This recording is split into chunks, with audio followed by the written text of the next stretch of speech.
Кога долго заспаниот вулкан во Алјаска почна да ги покажува новите знаци на активност минатата година, научниците користеа нови технологии за брзо анализирање на големи количини на податоци. Nobody knew what was going on. Никој не знаеше што се случува. Можевме во рок од неколку дена да направиме анализа на речиси 8 години податоци за кои претходно би биле потребни недели до месеци.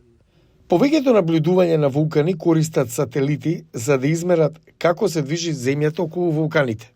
Тие податоци се пренесуваат на локални сервери и се анализираат, но големите датотеки може да побараат подолго време за анализа. Новиот систем им овозможува на наблюдувачите на вулканите да ги складираат и анализираат тие податоци во виртуелен облак. Тоа заштедува време, обезбедува побрзо ажурирање на вулканите со подобро компјутерско моделирање за да се подобри предвидувањето на ерупцијата.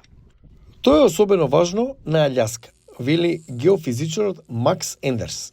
I think in a lot of ways we're almost always at the forefront. Мислам дека на многу начини речиси секогаш сме предводници на оваа технологија.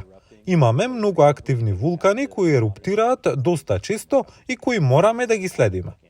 Користењето на системи базирани на облак за автоматизирање на обработката на вулканските податоци ги прави сите побезбедни, вели геофизичарот Майкл Поланд. That's getting us towards this vision of sort of an international. Тоа е визија за меѓународна глобална виртуелна обсерваторија која е способна да обслужува податоци и да ги анализира резултатите на автоматизирана основа и во реално време. Оваа нова технологија и овозможи на обсерваторијата на вулканите на Алјаска побрзо да осознае дека необичната активност на планината Еншкомп не представува непосреден ризик.